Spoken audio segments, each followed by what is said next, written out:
Vous vouliez encore dire un mot de la Grèce, Philippe de Sertine sur l'aspect politique et Natacha sur la BCE. C'est vrai que la BCE joue un rôle clé. Oui, je crois que allez-y vraiment, Philippe de Sertine. Toujours, nous sommes en train de parler de questions économiques et financières et parfois avec des raisonnements un peu froids en disant est-ce qu'on peut lâcher ou pas.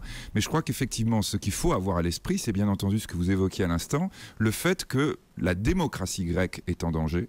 Que ça, c'est une question fondamentale pour l'Europe, pas d'un point de vue économique uniquement, mais bien au-delà. Parce que la démocratie grecque en danger, alors là, pour le coup, ce serait un échec absolument majeur de l'Europe, mais bien plus loin que ça, la démocratie grecque en danger, c'est aussi dans cette partie du monde, et je crois qu'il faut le dire et le redire, aux frontières de l'Europe, c'est-à-dire juste derrière la Grèce, nous avons la Turquie, et la Turquie est voisine de la Syrie. Et ce que nous avons comme information en ce moment sur les tensions entre l'Iran et le reste du monde, la Syrie est un allié de l'Iran. La Syrie est un allié de l'Iran, notamment par le Hezbollah, qui est à la frontière d'Israël, est considéré par Israël comme extrêmement dangereux. Donc ça veut dire que l'Europe, là, a une responsabilité géopolitique absolument majeure. Et s'il y avait une raison pour laquelle nous devons payer aujourd'hui, et non seulement nous devons payer, mais nous devons aussi gérer le problème de la perte de confiance de la démocratie par la population grecque, s'il y avait une seule raison pour laquelle nous devons nous emparer de ce problème en Europe, c'est sûrement celle-là.